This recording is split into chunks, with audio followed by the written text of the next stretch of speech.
मैं जहां भी जाता हूं कहता हूं प्रेस के हमारे मित्रों, मगर मित्रों का काम नहीं करते ये लोग।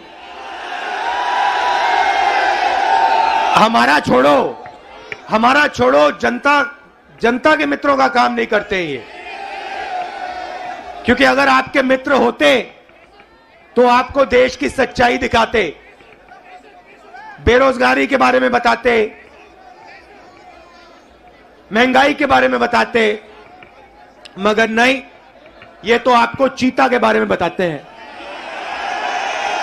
देखो देखो, अफ्रीका से 4 चीता आए हैं, देखो जंगल में घूम रहे हैं। देखो, ये भी सवाल पूछा कि क्या चीता हिरण को मारेगा या नहीं। मतलब अफ्रीका का चीता हिंदुस्तान में आकर हिरण को मारना भूल जाएगा।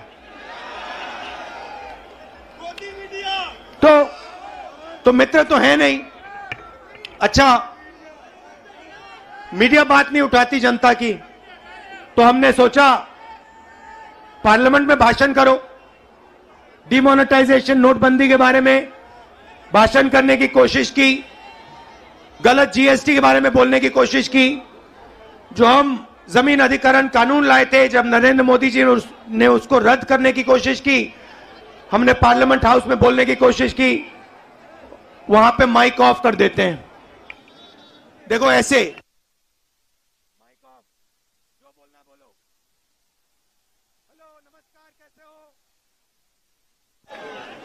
तो एक तरफ मीडिया बात नहीं उठाती, दूसरे तरफ माइक ऑफ कर देते हैं। तो हमने सोचा चलो जनता के साथ कन्याकुमारी से कश्मीर चलकर जनता से बातचीत करें, जनता की आवाज सुने और जनता के दिल में जो है वो रखें। 3000 किलोमीटर हो गए, कन्याकुमारी से शुरू किया। कम नहीं होता भाइयों और बहनों। आप ये मत सोचो कि 3000 किलोमीटर कम होता है, कम नहीं होता है।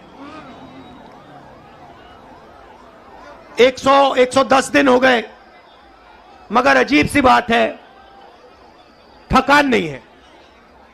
आप देखिए, मेरा चेहरा देखिए, कोई थकान नहीं है। लोग पूछ रहे टी शर्ट में कैसे चल रहे हो। ना थकान है ना ठंड लग रही है मुझे। अब मैं क्या बोलूं।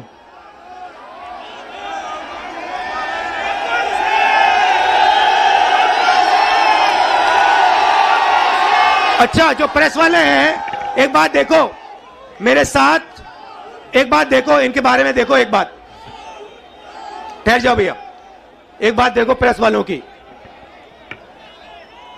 मैं यात्रा में चल रहा हूं, मैं टी शर्ट में हूं, मेरे साथ किसान के गरीब बच्चे चलते हैं, वो फटी शर्ट में होते हैं, उनकी पूरी टी शर्ट भी नहीं होती।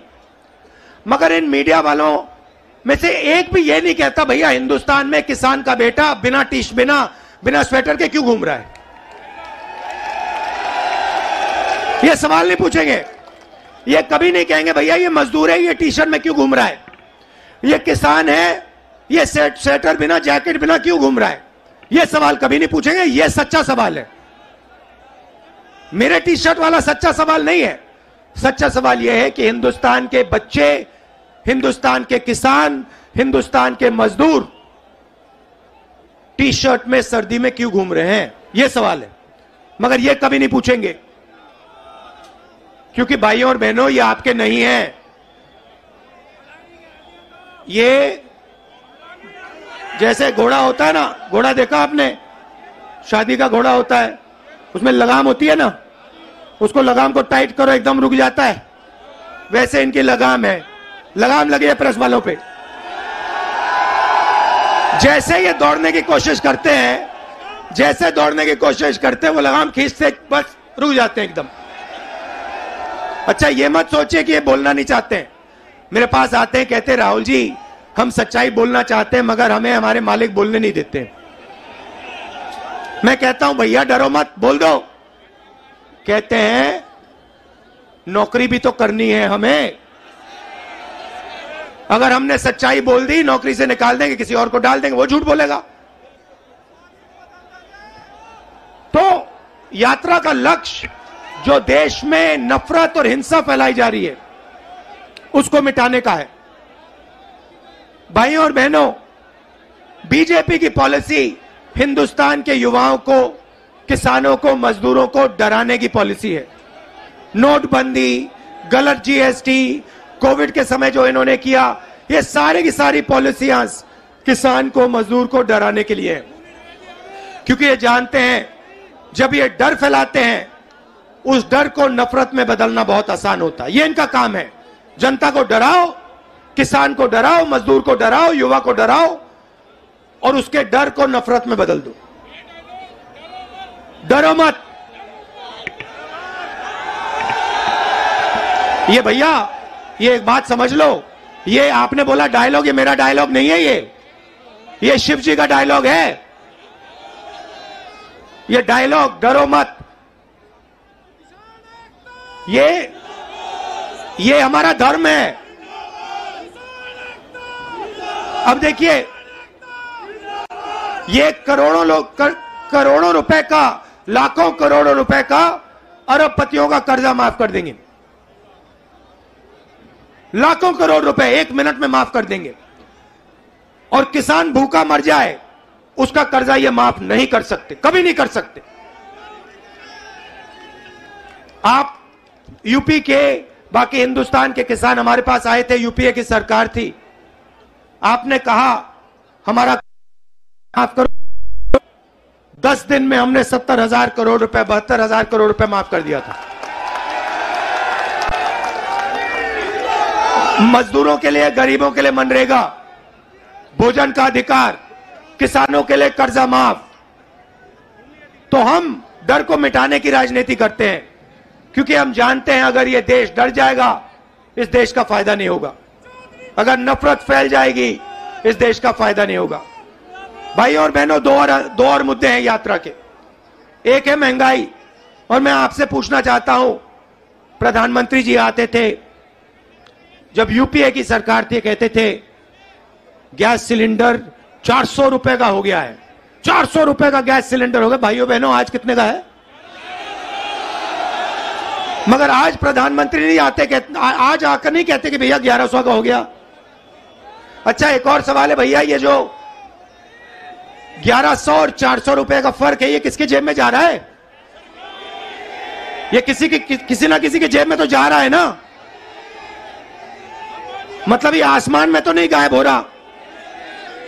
तो याद रखिए, ये नरेंद्र मोदी जी के जो खास मित्र हैं, 3-4 खास मित्र हैं, ये जो आपके गैस सिलेंडर का पैसा आपके जेब में से निकाला जा रहा है, उनकी जेब में जा रहा है। अच्छा भाइयों और बहनों, पेट्रोल का क्या दाम हुआ करता था यूपीए के समय? 60 रुपए। आज क्या है? 100। तो ये भी याद रखिए, ये जो 40 रुपये, 60 रुपया जो है, जो आपके जेब में से निकाला जा रहा है, ये भी उनके 2-3 मित्रों के जेब में जा रहा है। तो हमारा दूसरा मुद्दा महंगाई, और तीसरा मुद्दा, सबसे बड़ा मुद्दा, जो देश में नोटबंदी, गलत जीएसटी के कारण बेरोजगारी फैली है। आज 3,000 किलोमीटर में हर स्टेट में मुझे युवा मिलते हैं। मैं पूछता हूं क्या पढ़े, कहते हैं इंजीनियरिंग की, डॉक्टर बनने के लिए पढ़ाई की, आईएएस के लिए तैयारी की। और फिर मैं पूछता हूं भैया आप करते क्या हो? कहते हैं राहुल जी, शर्मा के कहते हैं राहुल जी हम तो मजदूरी करते हैं। कोई कहते हैं भैया, कोई कहते हैं मजदूरी करते हैं, कोई कहते हैं भैया हम पकौड़े पका रहे हैं। इंजीनियरिंग की पढ़ाई की, आलू के पकौड़े बना रहे हैं। अच्छा, एक रास्ता था युवाओं के लिए अग्निवीर वाला,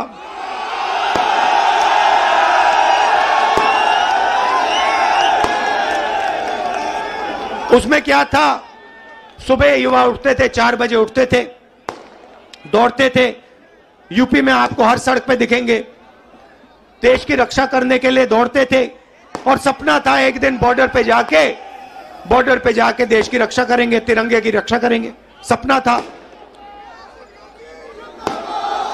युवा 15 साल सेना में सेवा कर सकता था, उसके बाद उसको पेंशन मिलती थी। नरेंद्र मोदी जी ने कहा नहीं भाई, ये 15 साल वाली बात छोड़ो, पेंशन वाली बात छोड़ो, ऐसे करते हैं 6 महीने ट्रेनिंग करो, बंदूक पकड़ो, 4 साल रहो, फिर जूता मार के बाहर निकाल देंगे और उसके बाद बेरोजगार हो जाओ। नया हिंदुस्तान। और जब युवाओं ने कहा कि हमें यह अच्छा नहीं लगा, और जब युवा सड़क पे उतरे, नरेंद्र मोदी ने क्या कहा? नरेंद्र मोदी जी ने क्या किया? उन्होंने उनसे कहा कि अगर तुम्हारी फोटो ले ली गई सड़क पे तो तुम्हें सरकारी नौकरी नहीं मिलेगी। तो देखिए, दूसरा रास्ता का रास्ता जेल, रेलवे का रास्ता, उसको भी एक के बाद एक बेच रहे हैं। उन्हीं 3-4 लोगों को बेच रहे हैं। एयरपोर्ट भी उनको दिए जा रहे हैं, पोर्ट भी उनको दिए जा रहे हैं, रेलवेज भी उनको दी जाएगी,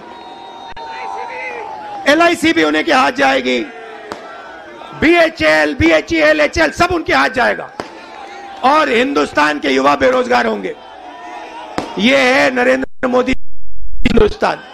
इसके हम खिलाफ हैं और इसलिए हमने ये यात्रा शुरू की है। और हम इसलिए नहीं थके हैं क्योंकि आपने अपनी पूरी शक्ति, अपना पूरा प्यार इस यात्रा को दिया है